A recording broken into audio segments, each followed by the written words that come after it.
La fortuna de poder compartir con ustedes pues el módulo de anatomía del abdomen. Voy igual a estar con ustedes en las prácticas, en la orientación práctica, y espero que sea de agrado esta presentación para ustedes. La idea es que entre todos aprendamos, que vayamos viendo cada uno de los componentes del abdomen, tanto la parte externa como la parte de su contenido.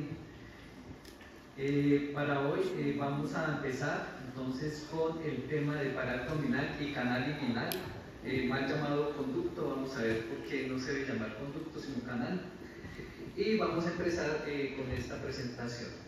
Aquí está mi correo de quijanoe, unal.edu.com, por si tienen alguna inquietud, o si quieren que les comparta la presentación. Cualquier cosa me escriben a ese correo, con mucho gusto les estaré compartiendo lo que soliciten.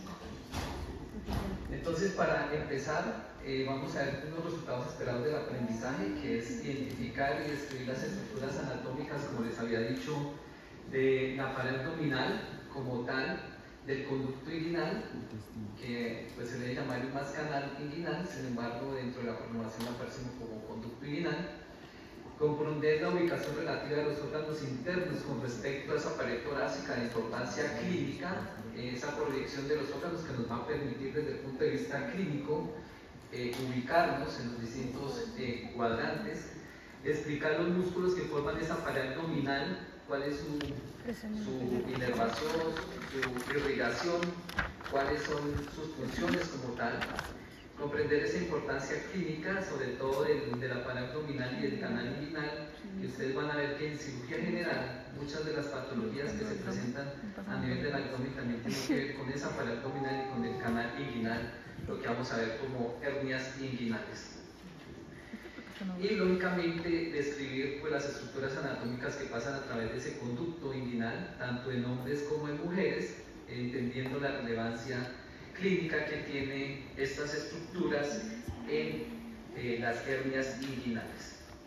Entonces, para empezar, vamos a estudiar la pared abdominal, pero antes de ver la pared, que sería como el estuche de esta porción que se encuentra entre el tórax y la pelvis, pues va a tener una serie de límites, esta cavidad abdominal, que va a tener unos recubrimientos externos que se denominan la pared abdominal, y que básicamente está compuesto por un límite superior delimitado desde el punto de vista óseo y cartilaginoso por el reborde costal.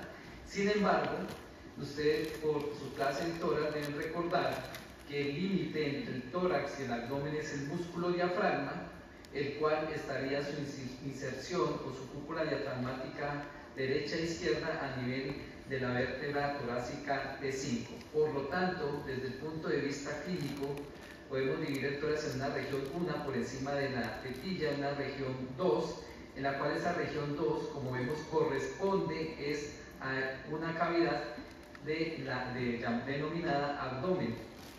Por lo tanto, dentro del punto de vista clínico, lesiones que se ven por debajo de la tetilla comprometen tanto órganos torácicos como órganos abdominales.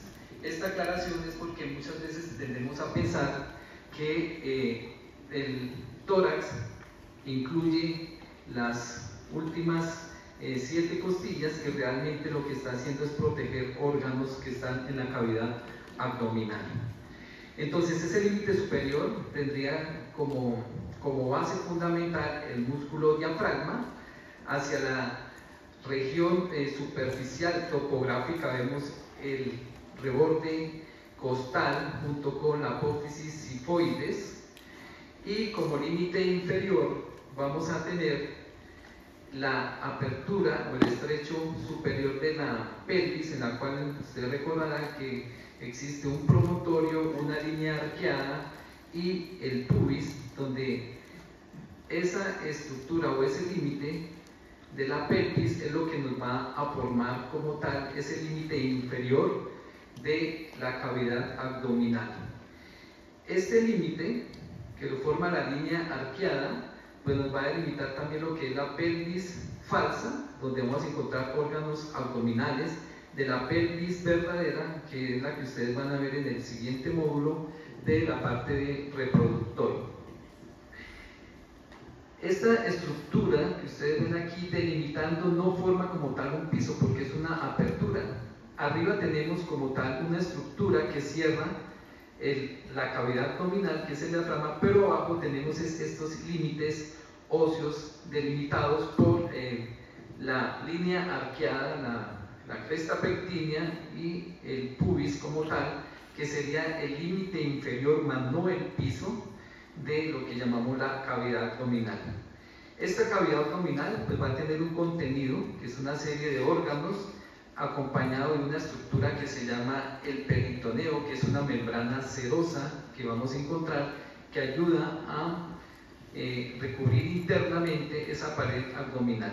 Aquí vemos lo que les estaba diciendo hace un momento, vemos cómo está el promontorio, aquí vemos esta línea arqueada, antes la llamaban innominada, innominada significa sin nombre, pero como ustedes ven tiene un nombre que es la línea arqueada con la línea pectínea, y aquí vemos entonces el pubis delimitando ese límite inferior de la cavidad abdominal y separándolo de la pelvis verdadera o pelvis menor. Esto, como les decía, en la parte superior hablamos de la pelvis falsa, pero que hace parte de la cavidad abdominal. Por eso muchos autores hablan de la cavidad abdominopélvica, refiriéndose básicamente a esta pelvis falsa, donde encontramos pues órganos o vísceras que corresponden al abdomen. Este es un corte transversal en la cual ustedes ven el paciente en decúbito supino, donde podemos ver las divisiones de esa pared abdominal, y encontramos que la pared abdominal tiene una cara, por decirlo así, anterior, una anterolateral, porque muchos de los músculos que encontramos aquí lateral ayudan a formar esa pared anterior, y tenemos una pared posterior, donde básicamente lo que vamos a hacer hoy es ver al detalle esta pared anterior anterolateral con algunos reparos anatómicos que conforman esa pared posterior. Pero básicamente estas son las divisiones de esa pared abdominal, que está formada básicamente por músculos, por arterias, por nervios, por venas, por vasos linfáticos, por fascias y por aponeurosis.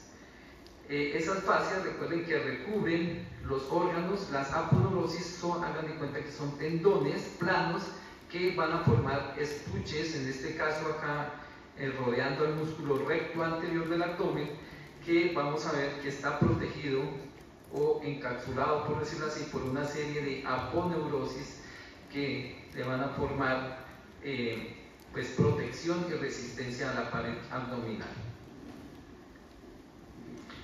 La pared abdominal, esta sería la proyección topográfica, vemos el reborde, aquí el reborde costal. Sin embargo, miren ustedes la proyección a nivel de T5 del músculo diafragma.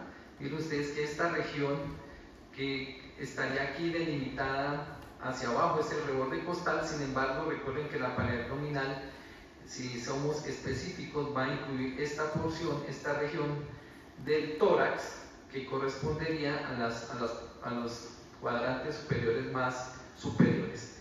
Este sería el límite inferior en el pubis de la pared abdominal. Recuerden que el pubis no es el piso de la pared abdominal, sino, como vimos anteriormente, lo forman es el estrecho pélvico que separa la pelvis verdadera de la pelvis falsa.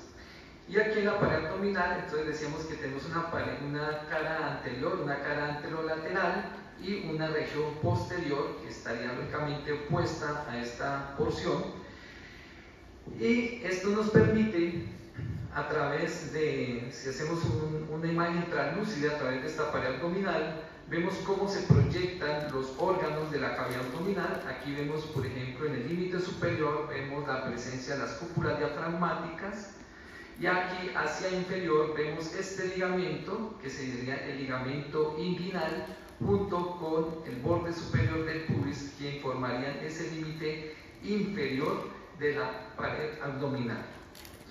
Y como tal, inferiormente, la cavidad abdominal, que una cosa es lo que estoy hablando de los límites de la pared, a hablar de la cavidad abdominal como tal. Recuerden que hacia la parte inferior estaría atrás el promontorio, estaría lo que es la línea arqueada con la línea pectínea, y lo que es el pubis, el borde superior del pubis. Desde el punto de vista topográfico, nosotros podemos dividir el abdomen, y esto es de relevancia clínica importante para ustedes, en cuadrantes. Lo más fácil es dividir acá sobre la línea media, trazamos sobre la línea media donde se juntan las aponeuroses, llamada la línea blanca o línea alba.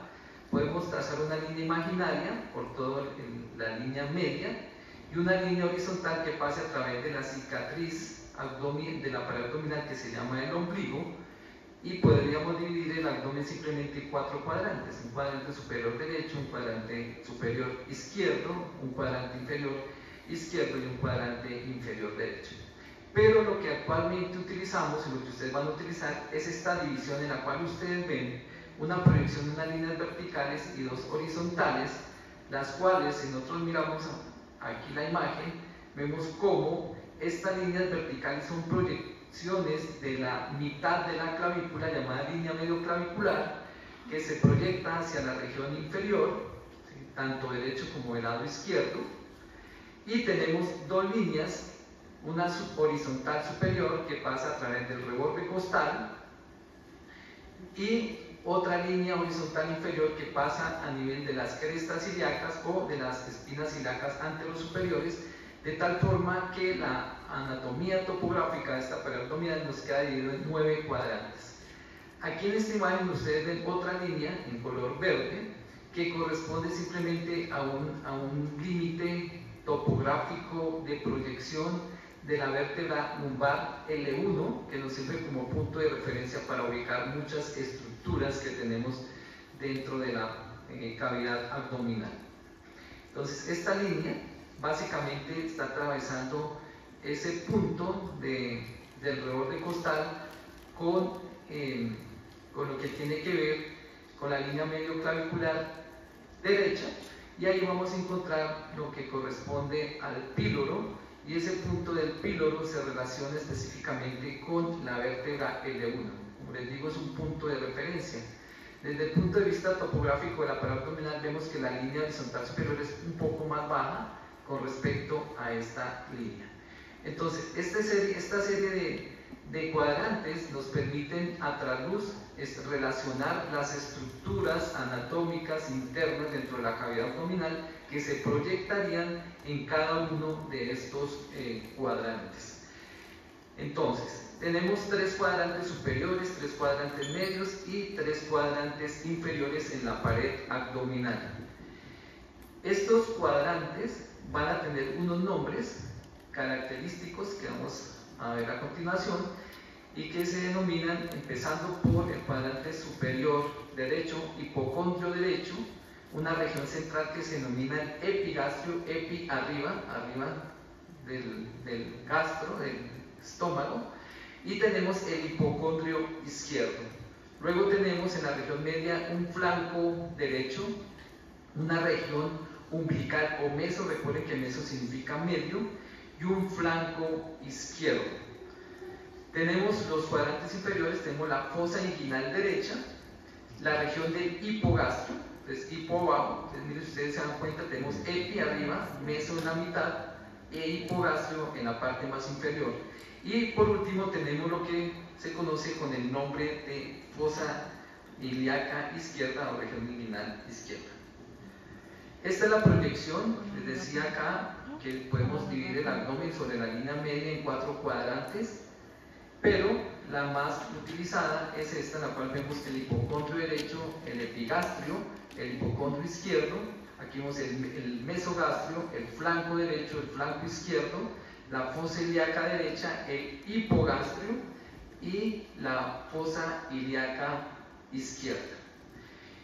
Como les decía, en estos cuadrantes se van a proyectar, entonces si nosotros hacemos el ejercicio sobre el hipocondrio, vemos la presencia del lóbulo derecho del hígado, ¿cierto? Básicamente ocupa el hipocondrio derecho, de ahí que las patologías como hepatitis produzcan, por inflamación de la cápsula hepática, produzcan dolor en esa región, y también producen pues, dolor a nivel del tórax, ¿no?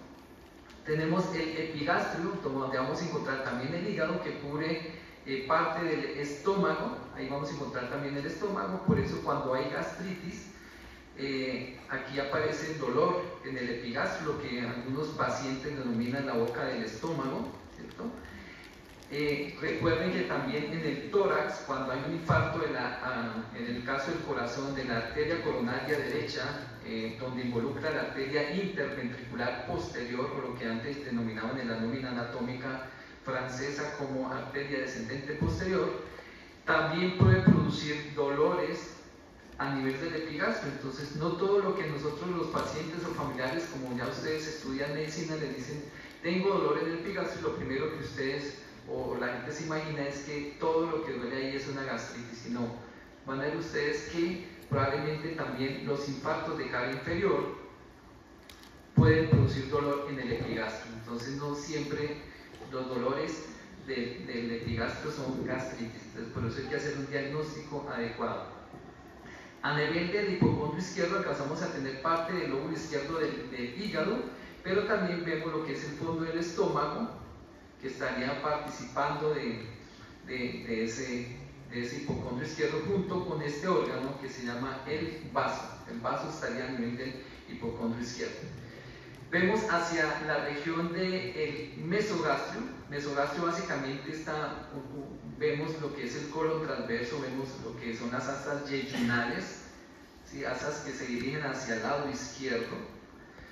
Y sobre los flancos, el flanco derecho, encontramos el colon ascendente. Colon ascendente, básicamente, en el flanco izquierdo lo que es el colon descendente.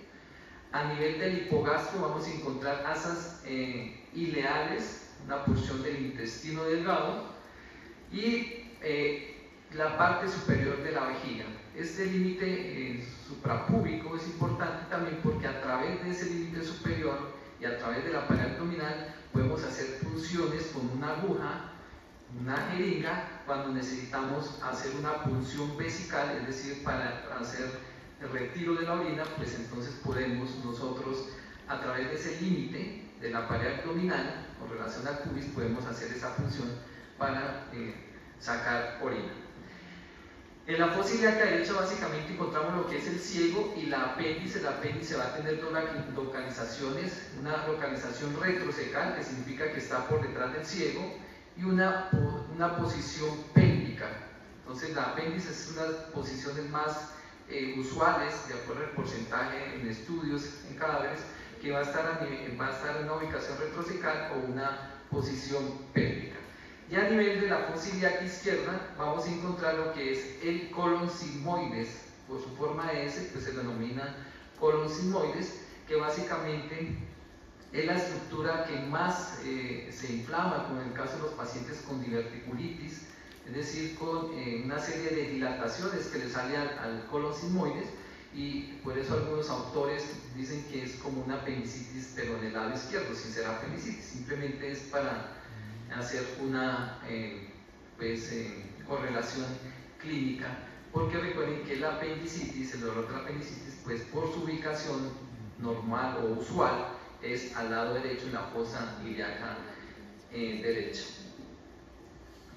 Esta es entonces la línea de proyección que ya habíamos estudiado, que nos divide el abdomen en los 9 cuadrantes, y esta es la proyección o las líneas que dividen el abdomen en 4 cuadrantes, que también algunos autores lo utilizan desde el punto de vista topográfico. Sin embargo, como les recuerdo, nosotros y desde el punto de vista semiológico vamos a utilizar los 9 cuadrantes, y es lo que ustedes van a manejar en su práctica clínica en los nombres de hipocondrio derecho, izquierdo, epigastrio y demás cuadrantes.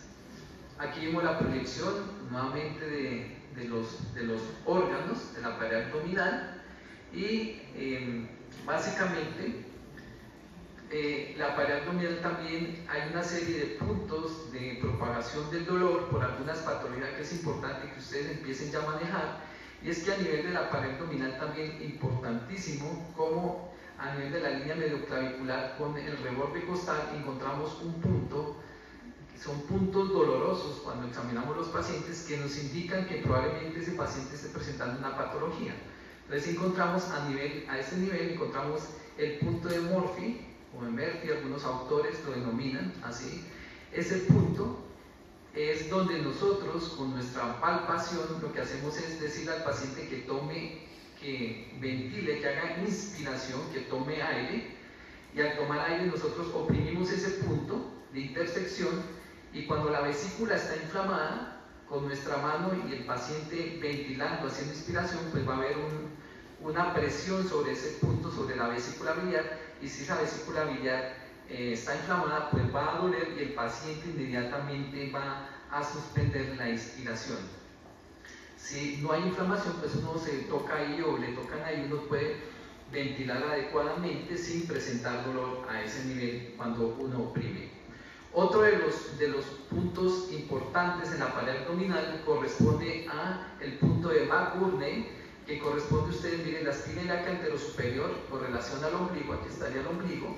En los 2 tercios internos con la unión del tercio externo aparece este punto que llama el punto de McBurney, y es un punto donde nosotros oprimimos, o ustedes van a oprimir, y al oprimir al paciente no le va a doler, pero sí al soltar, porque al soltar produce un movimiento del peritoneo y produce una irritación peritoneal que hace que se presente dolor a este nivel. Ese signo se llama el signo de Blomberg, que cuando el paciente presenta el dolor al soltar, o sea, al retirar uno la mano, el paciente va a presentar el dolor, no cuando se oprime. Entonces eso es importante, que es al soltar, al quitar la presión, el paciente le va a doler, y ese es el punto de McBurney, donde hacemos el signo semiológico de Blomberg. Entonces, Blomberg positivo, si al paciente le duele cuando retiro la mano de hacerle presión, el paciente se queja, pues ese es un Blomberg positivo que sería uno de los signos de que el paciente está presentando una apendicitis. Como decíamos, este punto sobre todo es para la apéndices cuando son retrosecales, pero hay apéndices que son pélvicas, y entonces aparece otro punto de Lanz que es igual, donde hacemos presión y va a doler cuando soltamos la presión, el paciente va a presentar dolor. Es otro punto que nos indica que el paciente probablemente está presentando una apendicitis. Tenemos aquí la intersección, aquí vamos a ahora ver un músculo que llama el músculo recto anterior del abdomen, que tiene un borde lateral y una línea, la línea media, donde está la línea alba.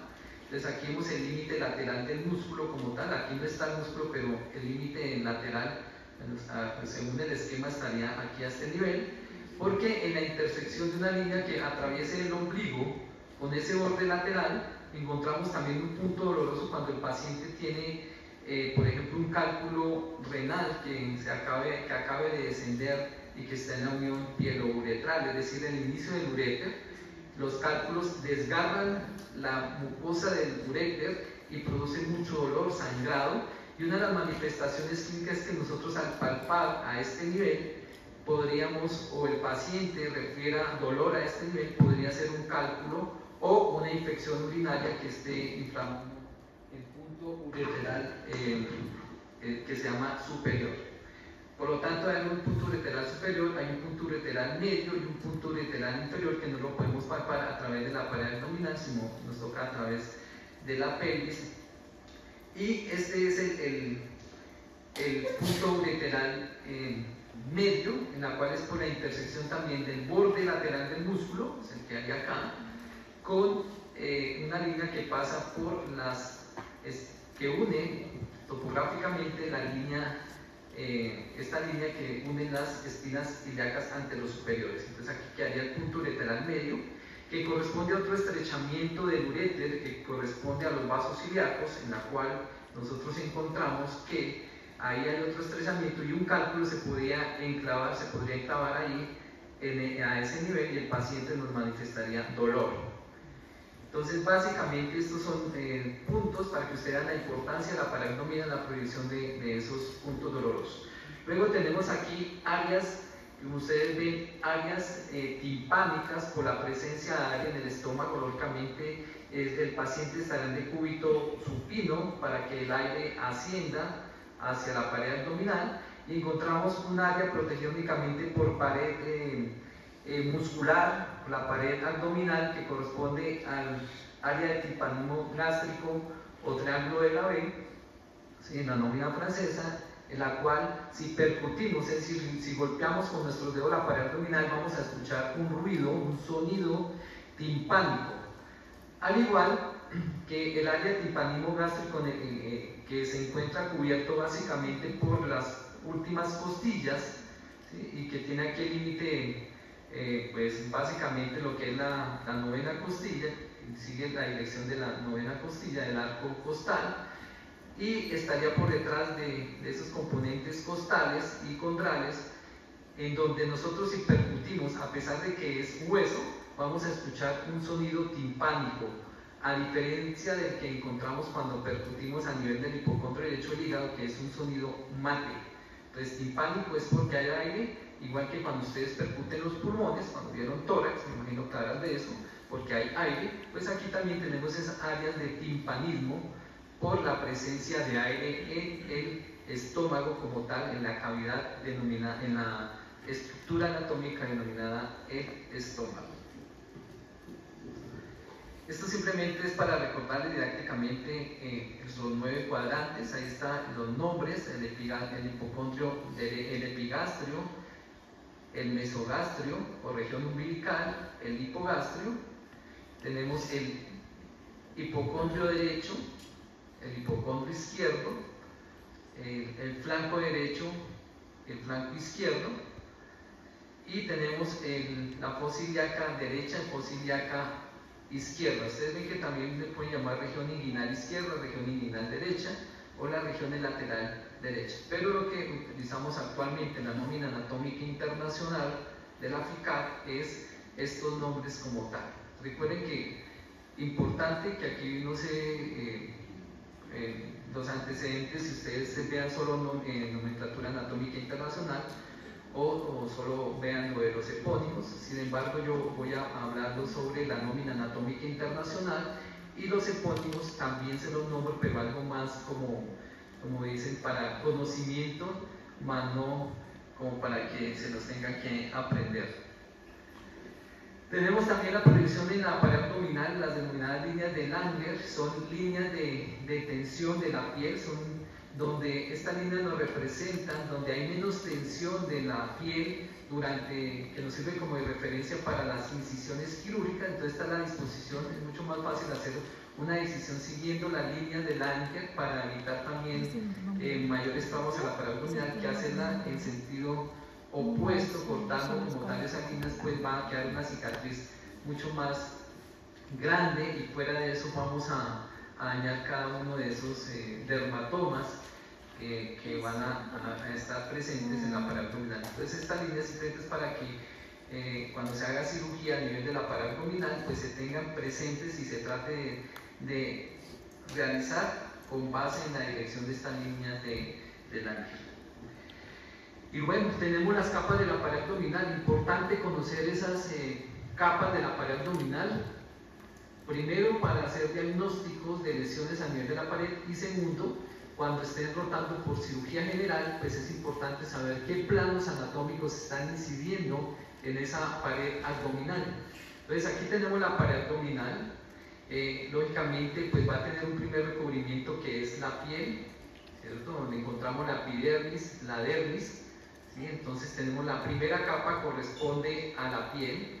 Luego, si ustedes abordan la piel, van a encontrar un tejido graso, tejido celular subcutáneo. Ese tejido celular subcutáneo se conoce, hablando de los epónimos, como la fascia de Camper. Pues la fascia de Camper, o simplemente la fascia subcutánea o fascia adiposa, les digo el epónimo de Camper, pues en la región más profunda vamos a encontrar un estrato membranoso en la región más profunda de esta fascia. Vamos a encontrar una otra fascia que se llama la fascia de Scarpa, o simplemente la fascia de revestimiento superficial. Esa fascia de revestimiento superficial pues está cubriendo como tal a las aponeurosis de los músculos que tenemos en la pared abdominal. Entonces no confundan las aponeurosis, que son como tendones planos de los músculos, con las fascias, que es un tejido conectivo de revestimiento tanto de las aponeurosis como de la parte muscular. Entonces vuelvo acá a repetir, la primera capa sería la piel, la segunda el tejido celular subcutáneo o la grasa conocida como la fascia de Camper, y luego tenemos esa fascia de revestimiento superficial que sería la capa más profunda de esa pues, porción grasa que tenemos a nivel de la pared abdominal. Luego vamos a encontrar como tal, por debajo de la fascia de revestimiento superficial vamos a encontrar los músculos, el tejido muscular, los músculos, que vamos a ver cuáles son esos músculos de la pared abdominal. Entonces aquí vemos que encontramos hacia la pared anterolateral, específicamente lateralmente, un músculo que se denomina el músculo oblicuo externo, un músculo oblicuo interno y un músculo transverso. Estos músculos antes los llamaban músculo oblicuo mayor, menor, ¿cierto? Esto es en la nómina antigua, la nómina anatómica internacional, se denominan como músculo oblicuo externo, interno y transverso del abdomen. Y estos músculos estarían por debajo de o más profundo, de la fascia de revestimiento superficial. Acompañando, pues en la capa hacia la región anterior, vemos sobre todo aquí las fascias de esos músculos que van a recubrir, por decir, a formar un estuche con relación a un músculo que está acá, que es el músculo recto anterior del abdomen.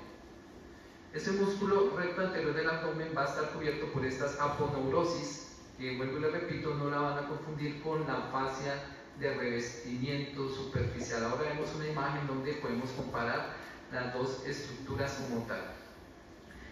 Luego de esas aponeurosis y de los músculos, del músculo transverso del abdomen encontramos lo que se denomina importantísimo, que está en toda la pared abdominal, lo más profundo, que es la fascia transversalis. Es una dependencia del músculo transverso del abdomen, está cubriendo profundamente a la fascia del músculo transverso. Entonces aquí viene otra aclaración, y es que tenemos una fascia del músculo transverso, pero también tenemos la aponeurosis del músculo transverso, que son dos estructuras independientes. La fascia transversalis, pues es una membrana mucho más de tejido conectivo laxo, más transparente, mientras que las aponeurosis pues son un tejido conectivo denso con fibras colágeno mucho más robustas, y entonces ahí tendríamos la fascia transversalis.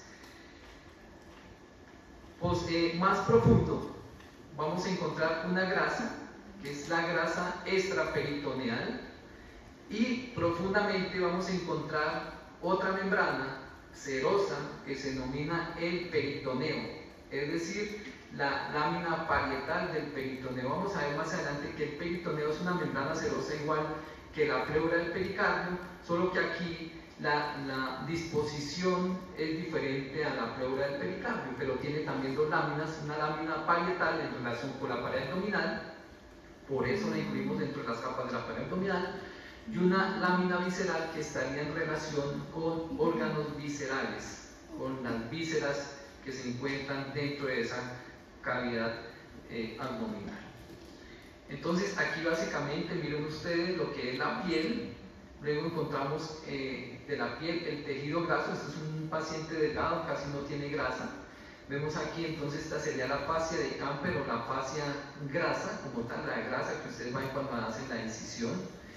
Y luego encontramos una fascia de revestimiento superficial que se denomina la fascia de escarpa o simplemente la fascia de revestimiento abdominal, como se le denomina actualmente en la nómina anatómica internacional.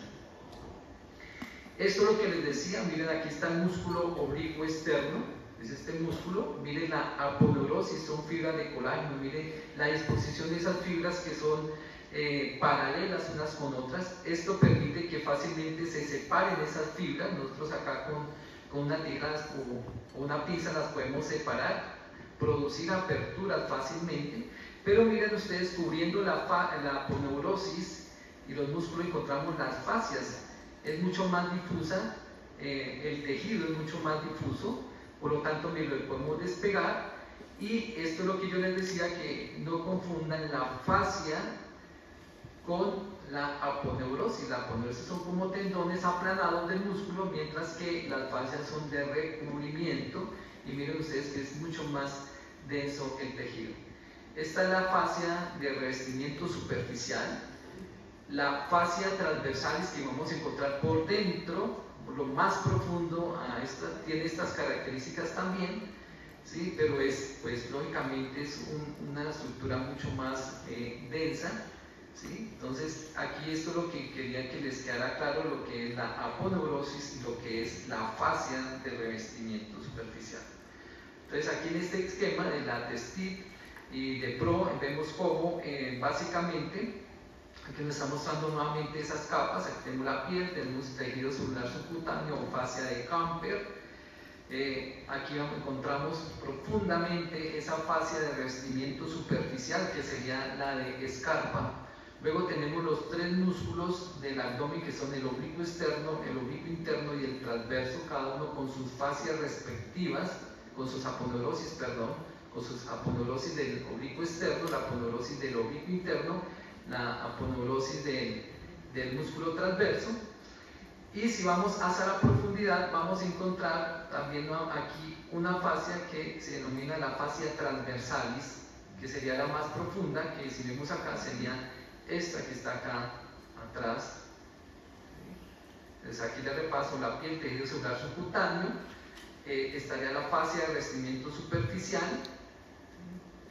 Esa fascia de revestimiento superficial luego continúa con la presencia de las aponeurosis de los músculos que están recurriendo a este músculo, que es el recto, y profundamente encontramos allá la fascia transversalis, que es lo más profundo de todas las capas, junto con la grasa extraperitoneal, y lo que ven ustedes aquí en color rosado sería lo que es el peritoneo, específicamente la lámina parietal. Entonces esto es lo que ustedes van a encontrar cuando incidan una pared abdominal.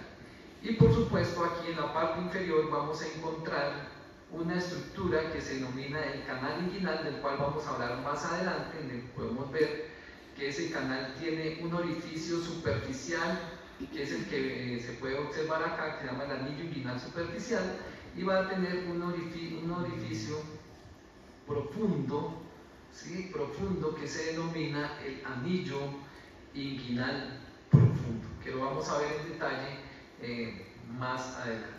Aquí simplemente para recordar que se forma un ligamento por la fascia del músculo oblicuo externo, que se denomina el ligamento inguinal, que antes lo denominaban ligamento de Poupart, ligamento de Falopio, ligamento de Vesalio. Por eso los epónimos pues simplemente a veces nos sirven como punto de referencia. Sin embargo, el nombre que todos tenemos que tener y entender es el nombre de ligamento inguinal, independientemente que lo llamemos Poupart, de Falopio, de Vesalio. Pues según la nómina anatómica, es una formación del borde inferior de la aponeurosis del músculo oblicuo externo, como vamos a ver en detalle más adelante. En cuanto a la cicatriz que tenemos en el abdomen, en la pared abdominal, en esa región superficial, pues encontramos la cicatriz llamada el ombligo, que tiene pues unas características, que tiene un rodete, que se llama el rodete umbilical, tiene una serie de tubérculos que varía lógicamente. Esto es el remanente, ustedes recordarán pues cuando nos cortan el ombligo, esa es la cicatriz que nos queda. Y aquí, si vemos una vista estando ubicados dentro de la cavidad abdominal, estamos viendo la pared abdominal anterior, pero por dentro, ¿sí? Por dentro, nos metemos dentro de la pared abdominal. Y entonces es como si ustedes la estuvieran en la posición que están acá en este auditorio.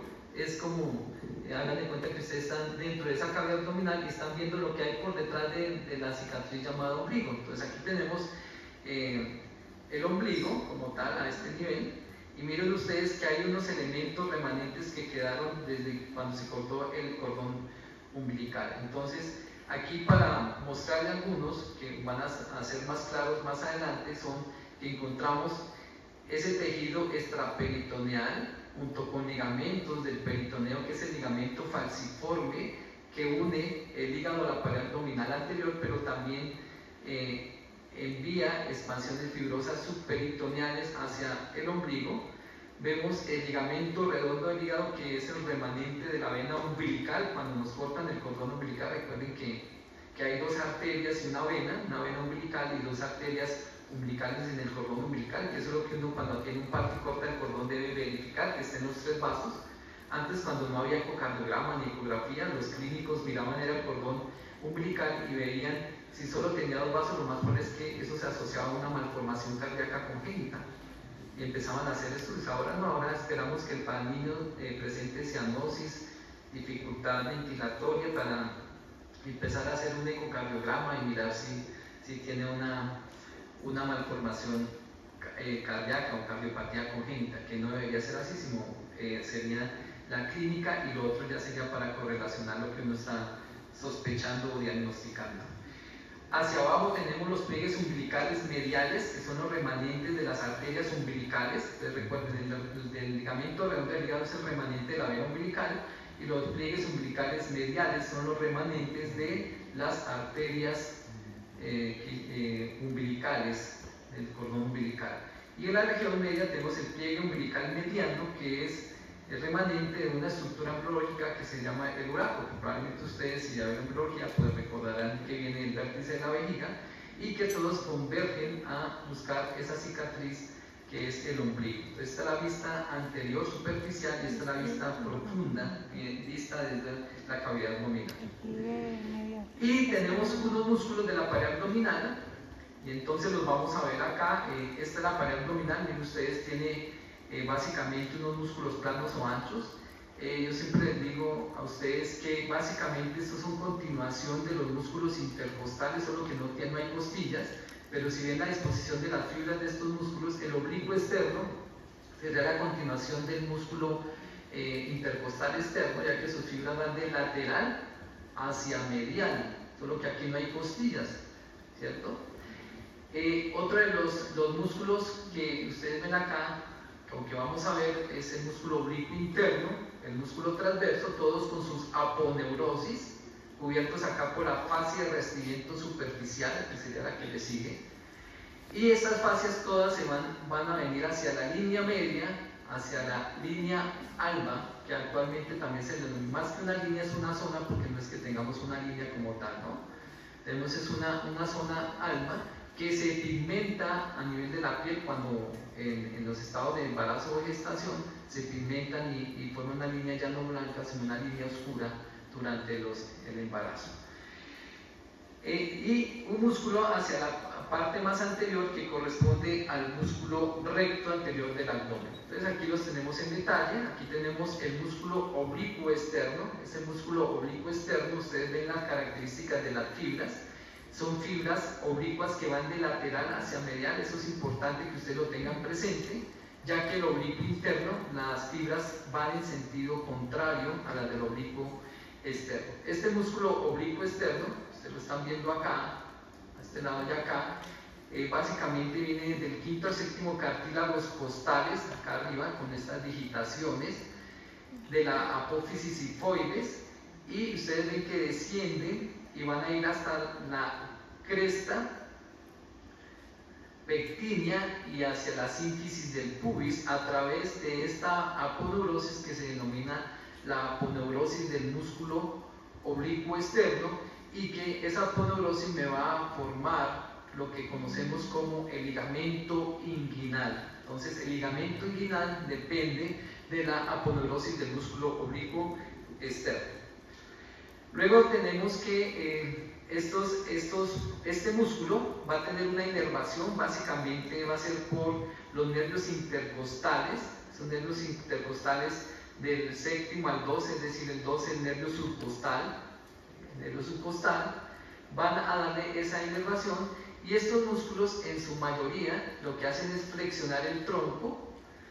También por sus fibras descienden la pared torácica, es decir, ayudan a la expiración, y a la vez hacen elevación de la pelvis, pero una de sus funciones importantes es mantener las vísceras dentro de la cavidad abdominal y también ayudar durante la micción y la defecación, ¿no? Dándole aumento de la presión intraabdominal para que se pueda producir la defecación y la micción. Bueno, tenemos el músculo oblicuo interno. El músculo oblicuo interno es el músculo que está más profundo al externo. Entonces, ese músculo oblicuo interno, su característica importante es que básicamente las fibras van a ser de medial hacia lateral. Va a tener su inserción en una fascia que es la fascia que tenemos aquí, la toracolumbar. Esta fascia, miren ustedes aquí, tendríamos ese origen del músculo en la cresta ilíaca, en la espina ilíaca anterior superior y en el ligamento inguinal.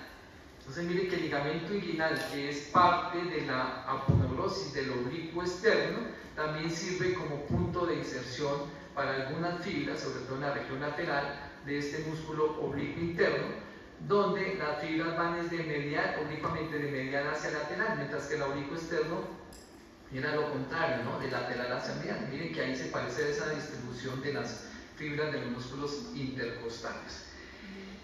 Estos músculos, tanto el oblicuo externo como el interno, van a terminar en su aponeurosis hacia la línea media, envolviendo aquí al músculo recto del abdomen, y van a terminar en la línea alba o en la zona alba. La inervación va a ser por los nervios intercostales del 8 al 12, es decir, el subcostal, que sería el 12. Ahí ya aparecen unos nervios lumbares, sobre todo el L1, que corresponde al plego lumbar, que se denomina el nervio iliohipogástrico y ilioinguinal, que antes les decían abdominogenital mayor y menor, ¿sí? Que van a entrar a participar de esa inervación como tal. También produce la flexión del tronco, pero ya lo hace por la disposición de las fibras. La flexión que se da en el tronco ya es una flexión contralateral, a diferencia del oblicuo externo, que era una flexión homolateral o bixilateral del mismo lado. Este lo va a hacer del lado contrario. Entonces este sería el músculo oblicuo interno. Tenemos, por supuesto, el músculo transverso del abdomen. Este músculo transverso, sus fibras, como lo indica, son fibras transversas como tal. También básicamente él tiene un origen ya no superficial a los cartílagos y a las costillas, sino a la cara interna de los cartílagos de la 7, la 12 costilla. Como ustedes ven, es por la cara interior, y van esas fibras que son transversales, van a formar o insertarse aquí a través de la aponeurosis del músculo transverso. Va a llegar también hasta el ligamento inguinal y hasta la espina ilíaca anterosuperior. Entonces todo esto sería el músculo transverso por sus fibras transversas con su aponeurosis transversa, que vamos a ver que ese músculo transverso, su aponeurosis, ustedes ven que hacia la región, hacia los 2/3 superiores de la línea media, encontramos esa fascia transversa del músculo, mientras que en el tercio inferior esa fascia, esa aponeurosis, pero no fascia sino aponeurosis del músculo transverso, se pasa hacia anterior. Por eso aquí en este espacio, en el tercio inferior, vemos únicamente la fascia transversalis. Ese cambio de posición de la aponeurosis del músculo transverso produce esta línea que se llama la línea arqueada, o antes también la llamaban el arco de Douglas, ¿cierto? Porque como les decía, se produce ya que el músculo recto del abdomen, en su parte más inferior, en su tercio inferior, va a estar cubierto por todas las fascias de estos, por todas las aponeurosis de los músculos del abdomen, pero solo por anterior, y por posterior entonces va a quedar solo la fascia transversalis. Ahora vemos la disposición de esas aponeurosis a nivel del músculo como tal. Simplemente es para que vayan ubicándose como tal. Tenemos el músculo recto del abdomen. Entonces ese músculo recto del abdomen va del quinto al séptimo cartílago costal, el cartílago común. Vean ustedes que es un músculo poligástrico, ¿cierto? Tiene varios tendones interpuestos, es un músculo poligástrico con varios vientres. Su inserción va a ser sobre la cresta y la sínfisis del pubis, por detrás de este músculo que llama el músculo piramidal, que ustedes ven que está también originado sobre la cresta y la sínfisis del pubis, y va a ir hacia la línea alba. Es un músculo que no es constante, sobre todo se ve en líneas negras, ¿cierto? Se ve más desarrollo de este músculo, y eso tiene que ver también con el componente genético, y en la línea blanca pues casi no se encuentra. Entonces hay aparte de esos músculos inconstantes como tal. Este músculo, volviendo aquí al músculo recto del abdomen, por ser poligástrico, es el que cuando se tiene menos grasita y se hipertrofia con el ejercicio, pues es lo que algunas personas dicen el abdomen marcado, ¿no? El abdomen de chocolatina Y con cada uno de los cuadritos, solo que algunos tenemos es no Y, sino más un chocolate Ferrero Rocher, más redondito, pero también tenemos músculo recto abdominal. Entonces, este músculo, pues básicamente también flexiona el tronco hacia anterior, desciende el tórax y pues eleva la pelvis como tal. Va a estar inervado, pues recuerden que la mayoría de estos músculos están inervados por los nervios intercostales, del séptimo hasta el 12 en este caso, y también el 12 pues se denomina el nervio subcostal, que está por debajo de la 12 costilla, que sería básicamente esa inervación. La irrigación va a estar dada por arterias que vamos a ver más adelante, que son la epigástrica inferior y la epigástrica superior, que son ramas de la torácica interna y de la arteria ilíaca externa, junto con unas arterias lumbares, y unas arterias epigástricas también superficiales, que vamos a ver de dónde vienen esas arterias más adelante.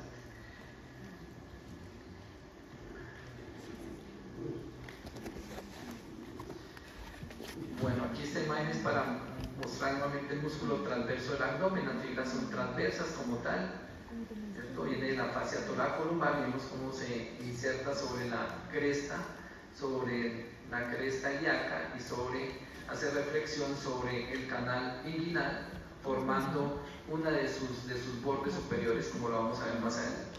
Y otros músculos que hacen parte también de la región posterior de la cavidad abdominal, pero específicamente del retroperitoneo, que los traigo aquí a colación, sin embargo, son el músculo cuadrado lumbar y el músculo psoas mayor. Pero también aquí vemos un músculo que es el psoas menor, que también es inconstante, está dentro de los músculos inconstantes, a veces son músculos que se presentan como variaciones anatómicas. Y aquí vemos en el caso del músculo cuadrado lumbar, cómo se origina aquí básicamente en la cresta ilíaca, en el labio interno de la cresta ilíaca, y va a ir simplemente aquí, está la 12 costilla, se va a insertar en el borde inferior de la 12 costilla, por lo tanto va a recibir inervación de los nervios intercostales del séptimo hasta el 12, aquí estaría el nervio subcostal. Entonces el nervio subcostal, aunque se formaría por acá, él desciende dando inervación a este músculo. Básicamente hace parte de los músculos también de la pared posterior, que hacen es más proteger aquí en este caso también lo que tiene que ver con el riñón, que va a proteger parte del riñón. Y aquí vemos el músculo psoas.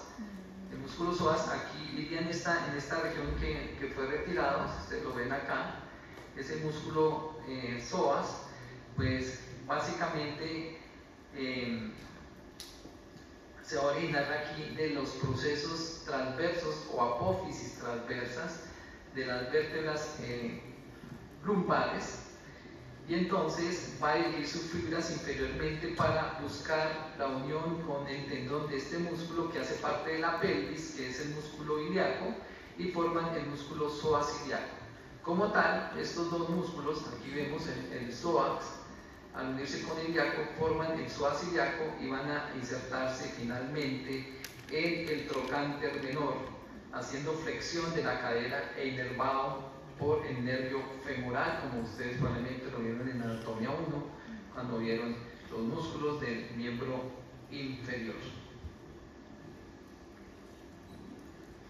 Aquí los vemos en una representación cadavérica. Aquí vemos el cuadrado lumbar y aquí vemos el músculo psoas mortal. Este sería entonces un corte transversal de la pared abdominal para repasar los músculos. Aquí vemos el músculo oblicuo externo, con su aponeurosis. Esa aponeurosis va a recubrir los músculos rectos abdominales, en este caso el izquierdo. Aquí quedaría el recto abdominal derecho. Miren cómo recubre la aponeurosis. Tenemos el ombligo, la cicatriz. Luego tenemos el músculo oblicuo interno, que también tiene una aponeurosis, que vamos a ver que tiene una característica, y es que esa aponeurosis se desdobla en una lámina posterior y una lámina anterior, cubriendo al músculo recto tanto por anterior como posterior, en los 2 tercios superiores del músculo, porque en el tercio inferior todas las fascias se van a venir hacia anterior, y eso es lo que produce la línea arqueada, ¿no? Aquí tenemos el músculo transverso del abdomen con su aponeurosis transversa del músculo transverso, y en la profundidad encontramos la fascia transversalis. Entonces, lo que les decía, la fascia transversalis es diferente a la aponeurosis del músculo transverso. Y atrás tenemos pues la palpación del músculo cuadrado lumbar y del músculo psoas mayor. A veces, como les decía, aparece un psoas menor que es inconstante, ¿no? Entonces, estos serían los componentes de esa pared abdominal. El recto abdominal, entonces aquí vemos que tiene 2 pilares, 3 pilares, aquí solo trae 2, un pilar en mediales que se cruzan, un pilar lateral y un pilar posterior que también se cruzan. Estos pilares laterales ayudan a formar un ligamento, para que tengan presente, que vamos a ver en columna, que se llama el ligamento de Henle. ¿Sí? El ligamento de Henle, que es producido por el pilar lateral del músculo, o de la fascia mejor, del músculo recto del abdomen. Y aquí tenemos entonces esta vista posterior y anterior del ligamento inguinal, que se forma, ya que vimos el músculo oblicuo externo, se forma del oblicuo externo. Entonces, esta es una vista anterior, esta es una vista posterior. O sea, aquí están dentro de la cavidad abdominal ustedes, aquí estaríamos viendo la pared abdominal anterior. Lógicamente aquí retiramos los componentes de la piel, tejido celular subcutáneo, la fascia de revestimiento, y encontramos la fascia del músculo oblicuo externo, la cual vemos que aquí hacia inferior forma el ligamento inguinal, que va desde la espina ilíaca antero superior hasta el tubérculo del pubis, y que es uno de los reparos anatómicos importantes para ubicar lo que es el canal inguinal o la región inguinal de esta región femoral que ustedes ya vieron, donde encontramos pues las lagunas muscular y vascular a nivel femoral, separadas por otro ligamento que se forma de la región más lateral del ligamento inguinal, que aquí lo estamos viendo en una vista posterior o más profunda dentro del abdomen, y que corresponde a este ligamento que se llama el ligamento o arco iliopectíneo, que es el que me forma el lago vascular y me separa o me forma el lago muscular, donde vemos que ese lago muscular está el músculo psoas ilíaco junto con el nervio femoral, mientras que en el lago vascular encontramos lo que es la vena femoral, la arteria femoral y el nervio como tal, un nervio que estaría acá, que es el nervio ilioinguinal. Este es el nervio femoral, pero miren que el nervio femoral ya hace parte de este lago muscular, ¿no? Entonces aquí estaría acá estaría el ligamento, aquí estaría ubicado este ligamento, que es el ligamento o arco iliopectíneo. Y por arriba, por supuesto, vamos a encontrar este canal, que es el canal inguinal. Y entonces ustedes ven que acá el ligamento inguinal va a tener unas prolongaciones que son importantes para entender ahorita el canal inguinal, y es que este ligamento inguinal va a tener unas proyecciones hacia la cresta pectínea y hacia inferior, que va a formar esta estructura que se llama el ligamento lacunar o de Gimbernard, que antes llamaban el ligamento de Gimbernard o lacunar. Lacunar porque está aquí delimitando lo que es la fosa vascular femoral, entonces aquí pues lo llama el ligamento lacunar, ¿sí? Y otra formación del ligamento inguinal que se va a ir hacia el tubérculo del pubis es esta formación, y que va a ser uno de los componentes, y que lo vemos aquí mejor, ¿sí? Que sería el ligamento reflejo.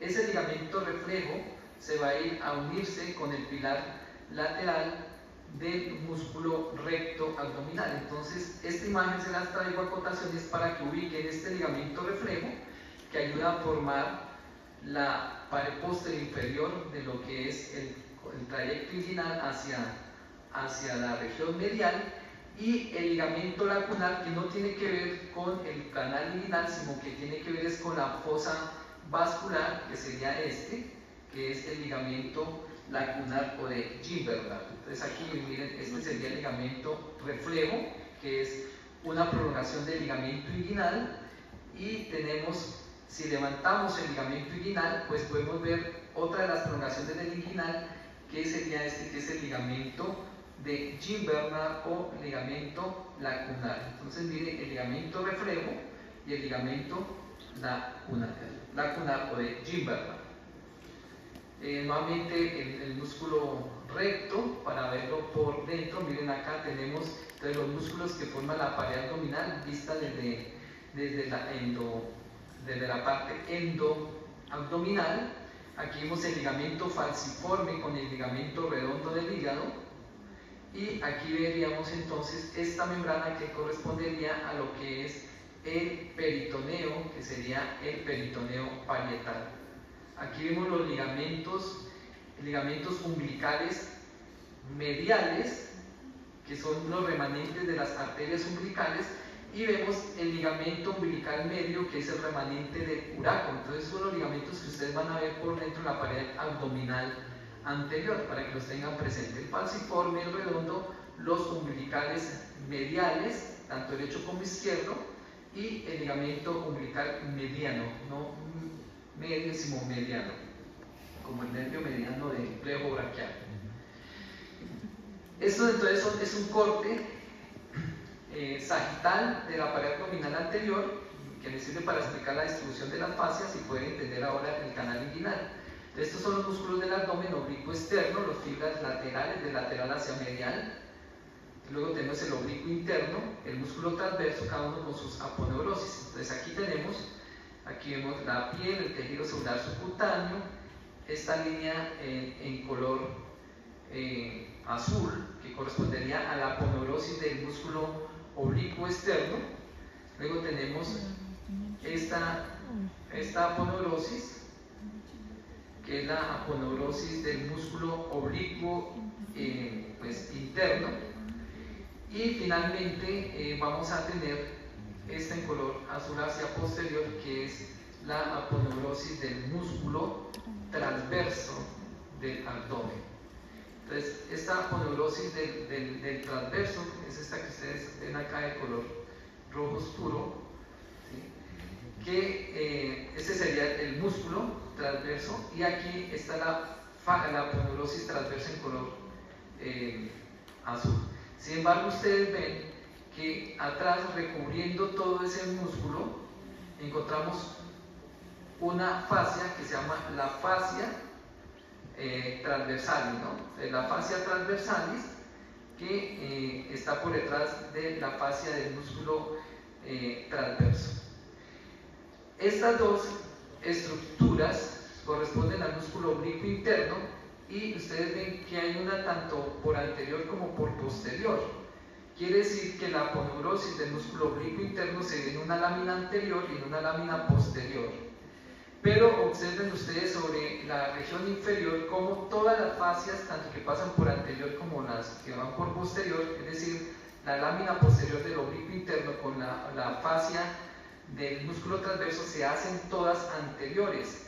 Eso hace que el músculo recto o la región inferior, el tercio inferior del abdomen, quede únicamente cubierta por atrás por la fascia transversalis, que es esta que estamos viendo acá.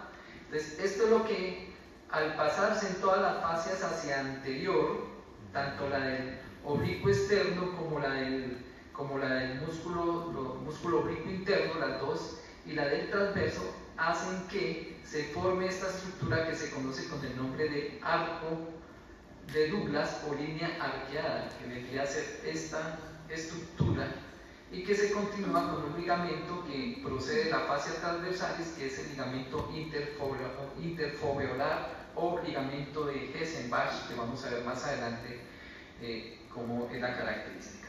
Entonces, si nosotros hacemos un corte transversal a este nivel y un corte transversal a este nivel inferior, vamos a ver esa disposición de esas fascias. Aquí las vemos. Miren ustedes cómo aquí está el oblicuo externo, el músculo oblicuo interno, el músculo transverso, y miren acá cómo el oblicuo externo, su fascia, la aponeurosis, pasa anterior al músculo recto del abdomen hacia la línea media, formar la línea alma, y miren cómo el oblicuo interno se divide en dos láminas, una lámina anterior y una lámina posterior. Luego la aponeurosis del músculo transverso va a pasar por posterior, y posterior a la aponeurosis encontramos la fascia transversalis. Esa fascia transversalis estaría aquí hacia la parte superior, pues en compañía de la aponeurosis del músculo transverso y de la lámina posterior del músculo oblicuo interno.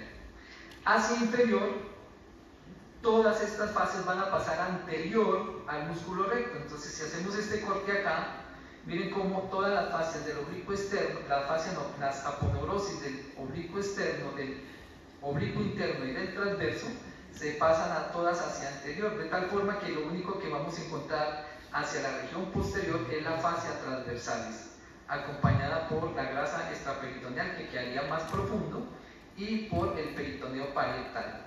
Y miren ustedes, sobre la región posterior del músculo recto aparecen los vasos epigástricos inferiores, que en el caso de la arteria es una rama de la arteria ilíaca externa que va a dar irrigación a los músculos de la pared abdominal. Entonces, esta es la disposición hacia la parte inferior y superior. Miren aquí el oblicuo externo, que lo llamaban mayor, el oblicuo interno, como se desdobla una lámina anterior y posterior, envolviendo, formando un estuche con respecto al músculo recto del abdomen. Y miren aquí atrás estaría la aponeurosis del músculo transverso, acompañado por la fascia transversalis.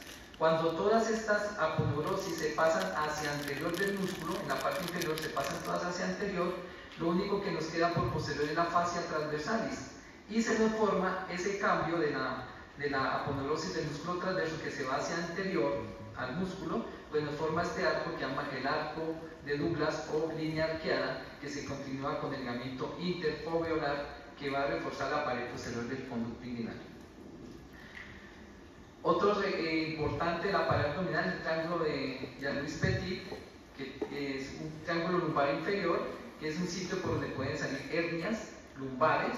Aquí básicamente los límites, ahí los tienen, por el músculo oblicuo externo, por el dorsal ancho y por la cresta ilíaca. Ahí estaría delimitado ese triángulo lumbar inferior, o el Petit, que lo llamaban antes. También tenemos el cuadrilátero lumbar o triángulo de Greenfeld, que corresponde a este cuadrilátero, que está delimitado por el músculo serrato postero inferior, aquí por los músculos erectores de la columna, específicamente aquí estaría el músculo dorsal largo o longuísimo del dorso, y aquí tendríamos con tal este músculo que corresponde pues al músculo que ustedes ya vieron, que es el músculo oblicuo externo, el oblicuo interno, perdón. Aquí tenemos la disposición. Este sería el cuadrilátero oblicuo interno, el músculo serrato posterior inferior, y aquí tendrían músculos erectores como tal, formando ese triángulo que también presentan hernias. Ese es el cuadrilátero. Miren la profundidad, el nervio ilioinguinal. Y lo que les decía, este es el triángulo lumbar superior, el triángulo lumbar inferior o de Petit, donde se pueden producir también hernias a través de la pared abdominal. Esta sería la inervación por los nervios intercostales de T5 hasta el 2 en su costal, y aparecen acá ramas lumbares que corresponden al nervio iliohipogástrico y al nervio ilioinguinal. Ahí vemos nuevamente esos nervios cómo se distribuyen en la pared abdominal. Aquí en una disección vemos esos nervios cómo se distribuyen. Aquí viene el músculo recto del abdomen, aquí en la hoja anterior de la vaina de las aponeurosis de los músculos, la vaina posterior que forman el estuche rodeando al recto, y aquí ven esos nervios que son los nervios toracoabdominales que están con flechas en color verde que dan esa inervación a la pared abdominal. Y la irrigación pues, está dada por un sistema vertical en la cual encontramos una arteria epigástrica superior e inferior. Aquí las vemos. La epigástrica superior rama de la torácica interna, que recuerden que era la epigástrica superior y la musculofrénica, que también irriga tanto el diafragma como la pared abdominal. Las arterias intercostales, últimas, y tenemos la arteria epigástrica inferior profunda, que sería esta que está acá atrás, que se origina de la ilíaca externa, porque tenemos un sistema que es la arteria epigástrica superficial inferior, que sería esta, que se origina ya desde la arteria femoral, junto con la arteria circunfleja ilíaca lateral, que sería de la arteria femoral. Entonces estas arterias son las encargadas de dar irrigación a la pared abdominal. El drenaje venoso, también hay venas epigástrica superior e inferior, vasos linfáticos que confluyen hacia los inguinales y hacia los axilares. Esto es en el cadáver, en el oblicuo externo, las fibras son de lateral a medial oblicuas, las del oblicuo interno son de medial hacia lateral en sentido contrario, y el músculo transverso, sus fibras son transversas. En una tomografía aquí podemos ver el músculo oblicuo externo, el oblicuo interno, el transverso, el músculo recto. Miren cómo las fascias pasan por delante y por detrás del músculo. En el caso que fuese en el tercio, en los 2 tercios superiores. Pero acá, miren ustedes que es en el tercio más inferior, y entonces lo que vemos es que todas van por anterior al músculo, y lo único que habría acá sería la fascia transversalis. Y tenemos el conducto inguinal. Entonces, el conducto inguinal o canal inguinal no la llamamos conducto porque no es un tubo como tal, como hablar de la trompa uterina o un intestino que es un tubo, sino es un canal porque sus paredes la forman unas estructuras musculares y ligamentarias que están en relación y que son procedentes de la pared abdominal. Entonces, cuando el testículo se forma a nivel lumbar y desciende a buscar las bolsas testiculares, atraviesa o separa esas fibras, esas formaciones musculares, y va a descender y va a formar un canal que va a tener una serie de paredes y de bordes y de orificios que permiten que pase el testículo y descienda hasta las bolsas testiculares, pero también va a contener lo que es, en el caso de nosotros los hombres, el cordón espermático con sus componentes, que lo van a ver en genitales masculinos, y en el caso de la mujer va a pasar o a atravesar ese canal el ligamento redondo del útero, ya no del hígado sino del útero, ¿no? A veces no colocan los nombres como son. Ya ahorita hablamos que aquí simplemente el peritoneo, recuerden que es para recordarles, van a ver una clase especial de embriología con el doctor Caro del peritoneo y la formación de la estructura del aparato digestivo, en la cual tenemos una lámina parietal que recubre toda la cavidad abdominal, inclusive los órganos pélvicos en la región superior, formando fondos de sacos. El más conocido es el fondo de saco recto-uterino en el caso de la mujer, o de Douglas, o vésico-rectal en el caso de nosotros los hombres, y el espacio vésico-uterino en el caso de las mujeres, que son repliegues formados por peritoneo parietal que está recubriendo. Es decir, que estas estructuras de la pelvis son subperitoneales, están por debajo del peritoneo. Tenemos otras estructuras que, si ustedes ven, esto es una bolsa que tiene una membrana serosa visceral que está recubriendo las vísceras y que se unen a la pared abdominal posterior en forma de mesos, de ese repliegue de la serosa llamados mesos que llevan la parte vascular. Y tenemos pues esa cavidad peritoneal entre la visceral y la parietal, que habría un líquido de 50 a 70 mililitros que permiten la lubricación y el desplazamiento de las estructuras, ¿no? Entonces, si vemos acá, esa membrana serosa tiene una hoja parietal y una visceral. La visceral de aquí está en contacto con la víscera. La parietal, como les decía, está en contacto con la pared abdominal. Si volvemos acá a nuestro estudio, tendríamos la fascia, la ponerosis del músculo transverso, la fascia transversales, y luego encontraríamos lo que es la lámina parietal. Van a ver en el desarrollo que hay unos órganos. Si esta es la lámina parietal que cubre la pared abdominal, parietal, pared, y esta es la visceral que está en contacto con los órganos, pues van a ver ustedes que esta lámina serosa se pega a la pared a través de una estructura que se llaman los mesos, y los mesos tienen la parte vascular y los nervios y los linfáticos que permiten que a través de esos mesos vayan toda esa irrigación hacia los órganos. Pero hay unos órganos que están por detrás de la lámina posterior del peritoneo parietal, que son órganos retroperitoneales primitivos, que durante la formación siempre estuvieron atrás de esta lámina posterior, como son los riñones, los vasos abdominales, la aorta abdominal, la vena cava.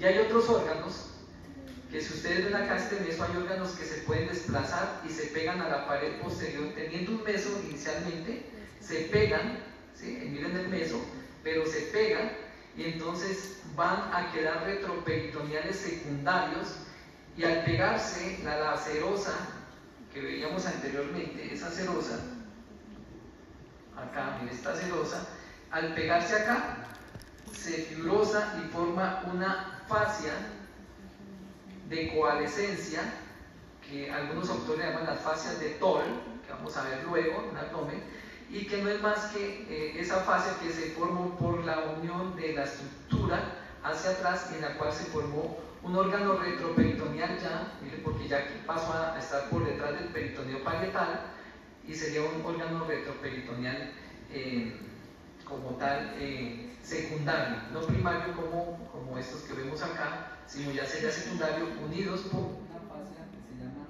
la fascia de Toll, o fascia de coalescencia, como llaman la nomenclatura anatómica. El peritoneo se forma por un mesogastrio posterior, un mesogastrio anterior. Miren aquí, el mesogastrio posterior estaría entre el intestino primitivo y la pared abdominal, y el mesogastrio anterior entre el intestino y la pared abdominal anterior. Sin embargo, ustedes ven que en el mesogastrio posterior se forma el vaso, en el mesogastrio anterior se forma el hígado, entonces ayudan a formar los órganos. Cuando formas el peritoneo, hace una rotación siguiendo las manecillas del reloj, de tal forma que el estómago se va hacia la derecha, el hígado se va hacia la izquierda y hacia anterior, y ustedes ven aquí ya la presencia del vaso. Esto sería mesogastrio posterior, esto sería mesogastrio anterior, y ustedes ven cómo esos mesogastrios van a formar unas uniones entre los órganos que vamos a ver, que se conocen con los nombres de omentos o epiplones. Entonces aquí ven la posición final por esa rotación en dirección a las manecillas del reloj, cómo hace que estos órganos se ubiquen, el estómago hacia el lado izquierdo y el hígado hacia el lado derecho. Y miren el vaso también hacia el lado izquierdo, y el hígado unido a la pared anterior por este ligamento que se llama ligamento falciforme, que había acá ligamento falciforme. Eso lo van a ver al detalle luego, como les decía. En cuanto al resto de la parte intestinal, la rotación se hace con relación a las arterias mesentérica superior e inferior, tomando como eje principal, pero ya la rotación es en sentido contrario a las manecillas del reloj. Entonces miren ustedes, aquí esta es una vista coronal, en la cual ustedes ven lo más superior. Esto sería lo superior, esto sería lo inferior, y cuando se hace esta rotación hacia la izquierda o en un sentido contrario a las manecillas del reloj, miren cómo lo que estaba inferior se hace superior. Entonces lo que es superior sería el intestino delgado, y lo que es inferior sería el colon como tal, el intestino grueso. Este intestino grueso, lo que va a ser el intestino delgado, al cambiar de posición, esto de arriba hacia abajo, por la rotación de 270 grados, porque miren ustedes que finalmente, aparte de que cambia hacia abajo, lo que estaba arriba, también sigue rotando y se coloca hacia el lado izquierdo, de tal forma que Si esto es intestino delgado, el intestino delgado queda hacia inferior, pero finalmente queda hacia el lado izquierdo. Y lo que era intestino grueso, que estaba inferior, queda más hacia superior y hacia el lado derecho. Como lo vemos acá, queda después hacia superior y hacia el lado derecho, mientras que el intestino delgado quedará hacia el lado izquierdo por esa rotación como tal. Entonces aquí vemos esa rotación, miren el intestino delgado, miren cómo el intestino grueso que va hacia el lado derecho, lógicamente aquí está el marco cólico, cubierto por una porción del mesogastro posterior que se llama el epiplón mayor, que sería este como tal. Entonces los epiplones unen los órganos como tal, y aquí vemos entonces el epiplón mayor uniendo el estómago al colon transverso, y el epiplón menor u aumento menor uniendo el colon transverso al hígado.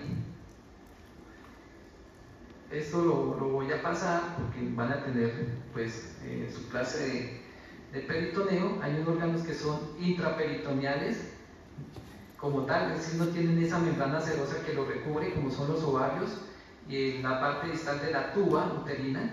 Eso hace que se produzca la ovulación. Imagínense aquí las mujeres con peritoneo seroso, pues tendrían peritonitis cada mes al romper el peritoneo, ¿no? Pues naturaleza, solo hay epitelio cúbico plano de recubrimiento del ovario. Definiciones: tenemos el meso, constituido por dos hojas que unen órganos a la pared abdominal. Los omentos comunican dos órganos como tal, tienen estructuras nerviosas y vasculares, y los ligamentos son estructuras que conectan órganos, pero usualmente no poseen inervación, sino la parte vascular. Aquí tenemos un meso, que es el mesenterio, que une el intestino delgado a la pared abdominal posterior, que sería este. Este es el mesenterio. Este une es el colon transverso a la pared abdominal, pero se llama el mesocolon transverso porque es del colon transverso. Este es el mesenterio, que va desde la región lumbar, desde 1 hasta la articulación sacroiliaca, más o menos 20 centímetros, 12 a 20 centímetros. Es como un abanico, ¿no? Esto después se abre para ir a insertarse en todos los intestinos, ¿no? Y tiene toda la parte vascular, como lo vamos a ver luego. Bueno, este es el aumento menor, este es el aumento mayor, que va del estómago, baja como un delantal y termina en el colon transverso. Aquí en el fondo vemos el mesocolon transverso, que divide la cavidad abdominal en una región supramesocólica. Este mesocolon transverso es lo que ustedes van a leer en los libros como supramesocólico, todo lo que está por encima del mesocolon transverso, el peritoneo, y todo lo que está por debajo se llama inframesocólico. Hay una serie de ligamentos que dependen del aumento menor y del aumento mayor. Entonces, son formaciones. Por ejemplo, aquí es relevante el ligamento hepatoduodenal. Ese ligamento hepatoduodenal pues tiene todo lo que tiene que ver con los conductos y la irrigación del hígado. Y aquí está la vena cava inferior, que delimitan un orificio de una cavidad que se encuentra posterior al estómago, que se llama la trascavidad de los epiplones o bolsa omentalis, que la vemos también acá y que vamos a hablar cuando veamos el estómago como tal. Este es el epiplón mayor o aumento mayor. Aquí ven ustedes el ligamento falciforme, aquí viene el ligamento redondo del hígado, aquí ven mejor el ligamento falciforme, que separa los dos lóbulos del hígado y lo unen a la pared abdominal anterior. Es una formación peritoneal junto con el ligamento redondo del hígado. Entonces tenemos el aumento mayor, que va de la curvatura mayor del estómago, baja como un delantal y se devuelve y se inserta en el colon. Quiere decir que si usted quiere abordar el estómago por la cavidad abdominal, no lo puede hacer porque esto está aquí cubierto, y fuera de eso tendrá que disecar el aumento.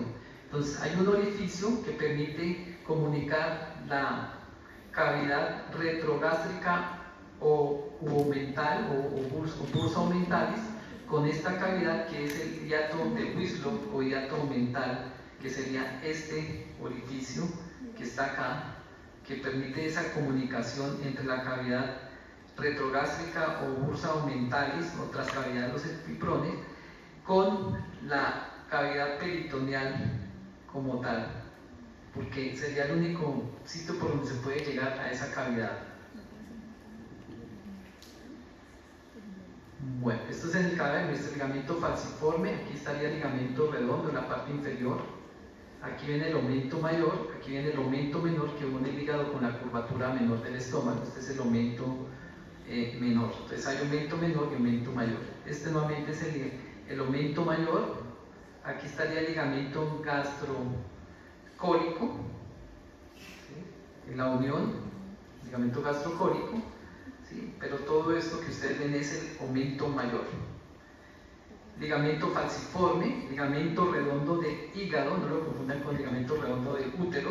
A veces pasan las evaluaciones que colocan del útero, o en el útero colocan del hígado por la similitud del nombre. Y miren ustedes que como está cubierto por detrás del estómago por el aumento menor y el aumento mayor, pues la única forma de abordar es por el hiato de Muilo o hiato aumental, que queda posterior al ligamento hepatoduodenal o hepatogástrico, anterior a la vena cava inferior. Entonces entre la vena cava inferior y este ligamento puede uno introducir el dedo y puede llegar a esa cavidad aumental o transcavidad de los epiplones. Entonces a través de este orificio podremos comunicar esa cavidad con la cavidad peritoneal. Esto nuevamente es el aumento mayor con su ligación de las arterias gastroaumentales. Aquí tenemos el mesocolon transverso. Aquí tenemos esa cavidad, esa transcavidad de los del epiplón o bolsa aumental. Entonces esa bolsa aumental, aquí tenemos límite anterior, el aumento menor con el estómago, la pared posterior que desciende hasta el colon transverso. Aquí tenemos en la parte inferior el mesocolon transverso, y hacia posterior tenemos el páncreas, que es un órgano retroperitoneal. Entonces este espacio, recuerden que solo se puede comunicar uno este espacio con esta cavidad aquí peritoneal intramesocólica a través del hiato aumental o hiato de Wislow, que lo vimos acá. Que, como decía, vamos a más detalle cuando vamos estómago. Y hacia inferior, pues los órganos de la pelvis están cubiertos por peritoneo parietal, son subperitoneales.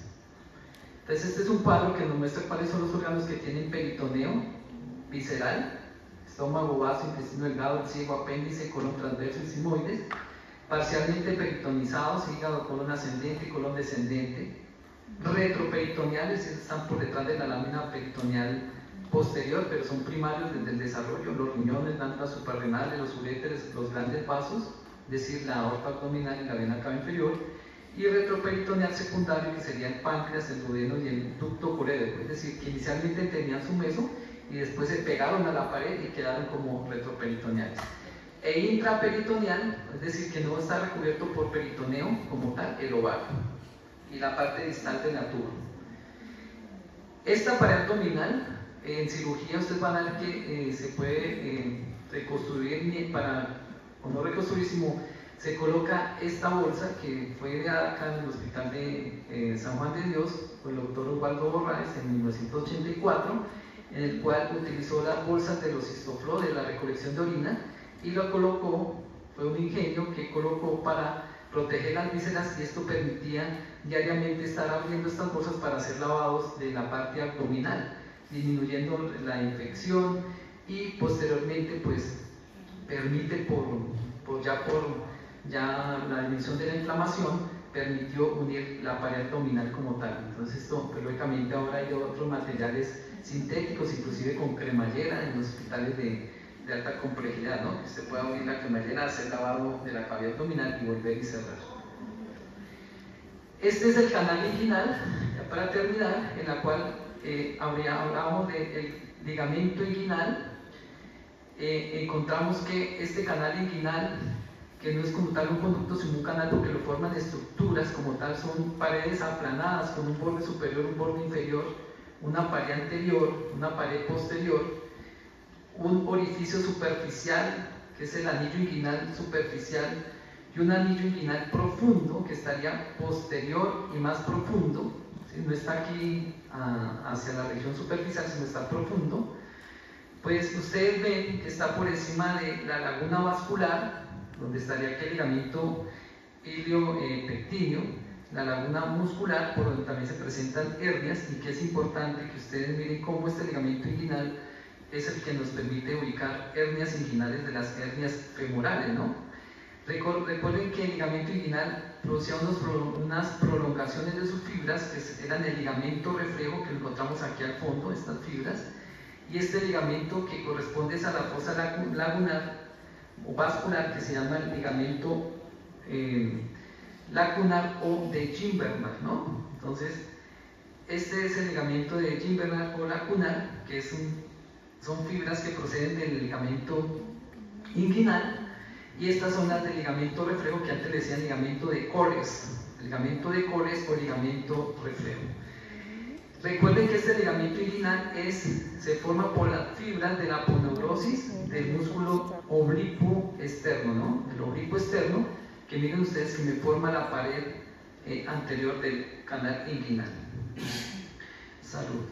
Y entonces aquí vemos cómo ese canal inguinal, la proyección es casi paralelo al ligamento inguinal. Sin embargo, miren ustedes el anillo inguinal profundo, el superficial, que tiene un pilar medial y unos pilares laterales, ¿sí? Entonces las fibras de la aponeurosis, se acuerdan que eran fibras que podemos separar, es decir, que esto no es como tal un orificio, sino una apertura de estas fibras de colágeno que produjeron dos pilares, un pilar medial y un pilar lateral, delimitando este anillo que llama el anillo inguinal superficial.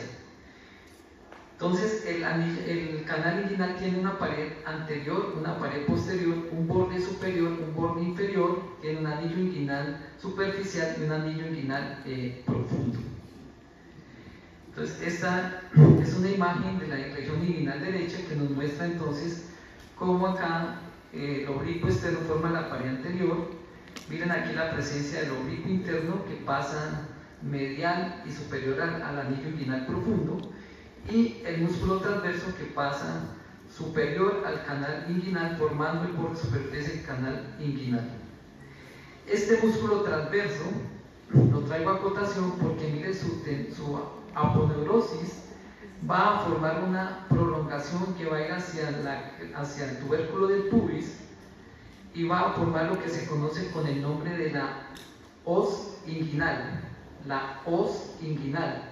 Esa os inguinal, cuando también el músculo oblicuo interno, que ven ustedes acá, se une con la os inguinal, que recuerden que es del transverso, no del oblicuo interno. El oblicuo interno es este tendón que va a ir a formar pues el estuche del recto femoral, la parte anterior. Al unirse, si se unen, forman lo que se denomina el tendón conjunto. Entonces el tendón conjunto se llama conjunto porque lo forman dos, el tendón del oblicuo interno con el del transverso. Pero cuando no se unen, únicamente el músculo transverso forma este reforzamiento del anillo inguinal superficial, que se llama la fals inguinalis o os inguinal. Entonces aquí vemos el anillo inguinal profundo, el anillo inguinal superficial, y miren cómo el descenso del testículo del cordón espermático, en el caso de nosotros los hombres, y en el caso de las mujeres del ligamento redondo, del útero, miren cómo el anillo inguinal profundo estaría a este nivel. Miren, estas estructuras musculares ayudan a formar ese canal inguinal, haciendo parte de la pared superior, el ligamento inguinal de la pared inferior. Entonces aquí les muestro un esquema básico. Miren, el anillo inguinal profundo, anillo inguinal superficial. Miren ustedes, este que está acá es el músculo transverso, el borde inferior. Miren, el músculo transverso, como pasa por encima del anillo inguinal profundo. Y mira aquí, recuerden que es el que me formaba la os inguinal, que si se unía con este músculo que está acá, esta línea representa el músculo oblicuo interno, que pasa medial al anillo inguinal profundo. Y miren ustedes, aquí su fascia va a ir hacia el recto, pero si se une acá, va a formar el tendón conjunto. Aquí en este caso sería solo os inguinal porque no se le unió el tendón del oblicuo interno. Pero miren cómo tanto el transverso como el oblicuo interno forman ayudan a formar sus bordes inferiores, la pared, el borde superior del conducto o del canal inguinal. La pared inferior por el ligamento inguinal o borde inferior por el ligamento inguinal, y la pared posterior, miren acá, solo la forma la fascia transversalis, porque recuerden que a este nivel todas las fascias se pasan por anterior al músculo recto, por lo tanto en la pared posterior va a estar formada por la fascia transversalis. Entonces, si hacemos un corte de este esquema, un corte en la región media, vemos cómo aquí estaría la piel de celular subcutáneo, las aponeurosis de los músculos. Aquí vemos la aponeurosis del músculo, específicamente del músculo oblicuo externo, cómo se repliega aquí, me forma el ligamento inguinal que forma el borde inferior de este canal que llama el canal inguinal, y observen el borde inferior del músculo transverso y del oblicuo interno, cómo me forman ese borde superior del canal inguinal.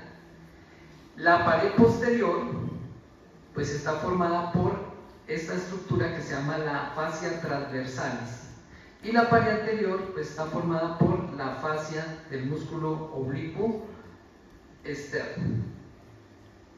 Entonces miren la disposición, miren el músculo transverso, miren el músculo oblicuo interno, miren el músculo transverso cómo desciende y forma la fals inguinal. Aquí vemos cómo el músculo oblicuo interno sí se está uniendo a la fals inguinales, y entonces formarían el tendón conjunto, ¿no? Pero cuando no se unen, pues únicamente el transverso forma la fals inguinales, que ayuda a reforzar el anillo inguinal superficial. Entonces, si seguimos aquí adelante mostrándole ya las imágenes, vemos cómo están los pilares medial y lateral, que son fibras de la aponeurosis del oblicuo externo formando el anillo inguinal profundo. Estas fibras que unen los dos pilares se llaman las fibras intercrurales en forma de arco, y miren ustedes cómo el ligamento inguinal forma estas fibras, que son el ligamento que habíamos hablado al inicio, que se llama el ligamento de Cores o ligamento reflejo, y a la vez me forma hacia abajo el ligamento lacunar, que no tiene que ver con el conducto inguinal o canal inguinal, ¿no? Tiene que ver es con las fosas lacunares o vascular. Este sería, entonces, abrimos aquí la pared anterior, miren, aquí estaría el ligamento reflejo, este es el ligamento inguinal, ligamento reflejo, ¿sí? Que sería este mismo que está acá, ligamento reflejo, ¿sí? Este ya son fibras del músculo o el oblicuo interno y del transverso, mire, formando el límite superior de este conducto o canal inguinal. La parte inferior por el ligamento inguinal. Esta es la representación.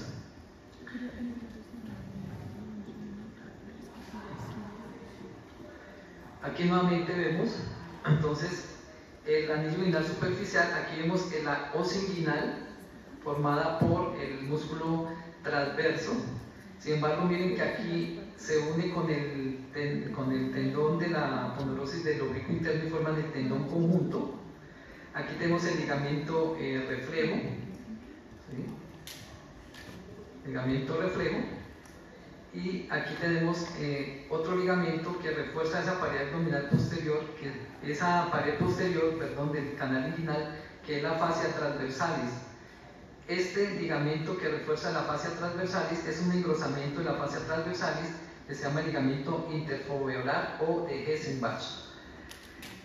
Entonces, aquí tenemos el ligamento reflejo, que es, recuerden que es del ligamento inguinal que se forma, ligamento reflejo. Aquí tenemos la os inguinal, que es del transverso, pero que cuando se une con el oblicuo interno forman el tendón conjunto, que son elementos que ayudan a reforzar el anillo inguinal superficial.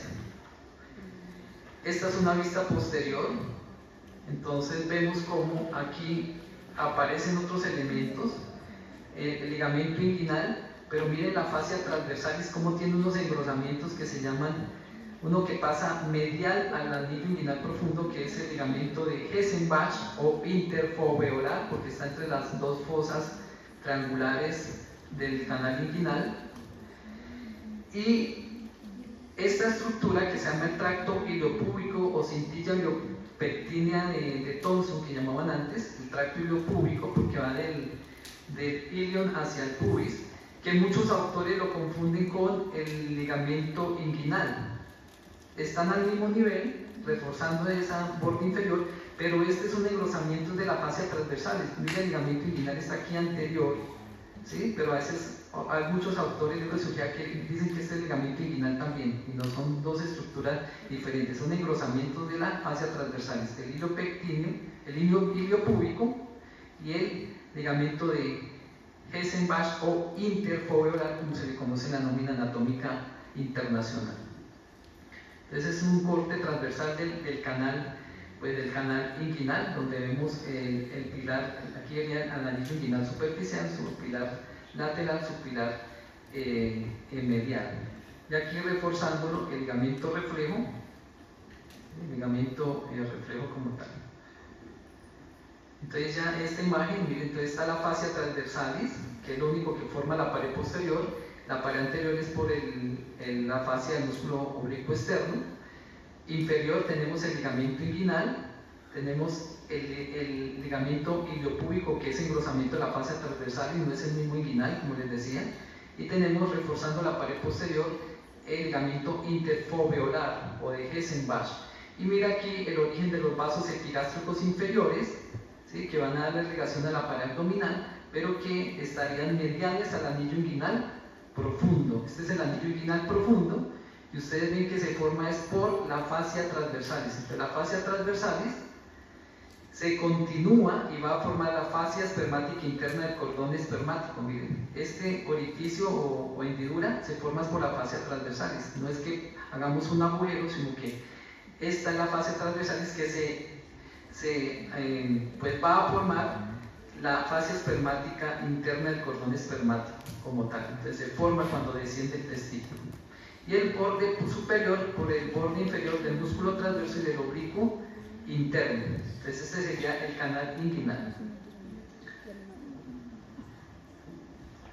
Este es un cuadro resumen de lo que acabo de decir, que está en el libro de Moore. Miren, entonces aquí simplemente la pared anterior, miren, pared anterior, pared posterior, pared anterior, aponeurosis del músculo oblicuo externo con parte del músculo oblicuo interno, pero en la región más lateral. La posterior por la fascia transversal, y recuerde que tiene dos reforzamientos, que son el ligamento interfoveolar o de Hessenbach, y tiene el tracto iliopúbico hacia posterior, reforzando la fascia transversalis, ¿sí? Y tenemos que la hoz inguinal, que recuerden ustedes que la hoz inguinal procede del músculo transverso. Acá no lo veríamos, pero estaría aquí a este nivel. La hoz inguinal que es del músculo transverso del abdomen. Superiormente, pues el músculo transverso y el oblicuo interno, sus bordes inferiores, forman el límite superior del canal. Inferiormente el ligamento inguinal con el tracto iliopúbico, que es reforzamiento de la fascia transversalis, no confundir con el que decía con ligamento inguinal. Y los anillos inguinales, hay un pilar medial y un pilar lateral, un anillo inguinal superficial y un anillo inguinal profundo, que es continuidad de la fascia transversal. La fascia transversal se vagina y va a cubrir el cordón espermático, pero a la vez forma esa apertura. Como vemos acá, es un cuadro que está ahí. Miren ustedes, medial al anillo inguinal profundo estaría el ligamento interfoveolar, pero también están los vasos epigástricos inferiores. Ahí están los vasos epigástricos, ligamento interfoveolar o de Hessenbach, que me estoy volviendo. En el cadáver, mira acá el pilar pues medial, el lateral, la hoz inguinal, que es del músculo transverso, el ligamento reflejo, que es del ligamento inguinal, el lacunar estaría aquí por abajo, pero ya es de la laguna vascular femoral. Igual, músculo oblicuo externo, el interno, y miren el transverso cómo forma la fals inguinalis. Bueno, esta es una vista posterior metido dentro del abdomen para ver por posterior el conducto inguinal. Mire cómo aquí algunos autores a este ligamento, la llaman, que es la cintilla iliopúbica, la llaman ligamento inguinal. Ligamento inguinal le dicen acá en los libros de cirugía, cuando no es el ligamento inguinal, sino el tracto iliopúbico de Thomson o cintilla de Thomson. Entonces, por eso la importancia de conocer la anatomía. Y en esta vista, miren acá, el ligamento interfoveolar que se continúa con el arco de Douglas o línea arqueada. Este es el anillo inguinal profundo. Este triángulo que se forma acá, delimitado por los vasos epigástricos inferiores, el ligamento inguinal y el borde lateral del recto, se llama el triángulo inguinal o triángulo de Hessenbach. Aquí lo único que tenemos es la fascia transversalis, entonces este es un punto muy débil para las hernias. Entonces el intestino empuja esta pared y se va hacia el canal, o el intestino se puede ir por este anillo inguinal profundo, se va al intestino y forma las famosas hernias inguinales. Las que se van a través de este anillo se llaman las hernias inguinales indirectas, y las que lo hacen a través de la pared como tal, posterior, a través de la fascia transversalis, se llaman hernias inguinales directas. Entonces aquí tenemos estos triángulos que se llama el triángulo doloroso. Entonces cuando los cirujanos colocan una malla, deben colocar sutura, pero deben tener en cuenta estas estructuras vasculares que están acá. Esto es una vista por dentro del abdomen, ¿no? O sea, la cara posterior del canal inguinal. Este sería el canal inguinal. Esta es la laguna vascular, esta es la laguna muscular. Entonces cuando colocan la malla, lo que hacen es que también protegen esta parte femoral para evitar que en el futuro se formen hernias femorales e inguinales. Y entonces aquí está el nervio inguinal y el hipogástrico, entonces tiene que evitar lesionarlos, porque entonces se produce un triángulo doloroso. Sería este el triángulo doloroso del canal inguinal. Tenemos el triángulo de la perdición, que es que si no tiene en cuenta que por acá pasan los vasos ilíacos externos que se van a convertir en femorales, los puede lesionar y lógicamente va a haber un sangrado abundante. Y tenemos, miren ustedes, la arteria epigástrica inferior, que a veces presenta una anastomosis con la arteria obturatriz. Esta anastomosis, que forma una arteria obturatriz accesoria, si el cirujano no la tiene, no se acuerda de que puede haber esta variación que se llama la corona mortis, pues también puede lesionar y no se da cuenta, el paciente después queda sangrando y finalmente puede terminar en la muerte, porque no se dio cuenta que ligó o lesionó mejor, porque si la liga no hay problema, pero si la lesión y esto sigue sangrando, pues puede producir la muerte como consecuencia de la cirugía. Entonces, esto no es constante, pero puede existir, y por eso se le llama la corona mortis, que es una anastomosis entre la arteria obturatriz y la arteria epigástrica inferior. Las hernias inguinales pueden ser indirectas a través del anillo inguinal profundo, y las directas a través de la fascia transversales de la pared posterior. Y entonces aquí vemos esas hernias inguinales indirectas y las directas, ¿no? A través de la pared posterior. Listo, aquí es el descenso del testículo, simplemente es para que vean cómo trae todas las capas. Y el conducto inguinal, el hombre tiene el cordón espermático, que no voy a detener, simplemente esto es lo que van a ver en genitales masculinos, todos los componentes del cordón espermático. En el caso de la mujer es el ligamento redondo del útero. Acompañando aquí la inervación a ese nivel están el nervio hipogástrico y lo inguinal que va a través del cordón espermático o el ligamento redondo del útero, en el caso de la mujer, para dar inervación al cordón espermático. Aquí vemos el cordón espermático en cada una de las disecciones que se pueden realizar en el cadáver, ¿no? Y los tipos de hernias, pues aquí vemos esas hernias que pueden ser hernias inguinales indirectas, es decir, se hace desde el anillo inguinal profundo, medial a los vasos epigástricos, y las hernias inguinales directas, que es a través como tal de la fascia transversales de la pared posterior del conducto inguinal. ¿Tienen alguna pregunta hasta acá? ¿No? Estas son las referencias donde el tema se realizó, y muchas gracias por su atención.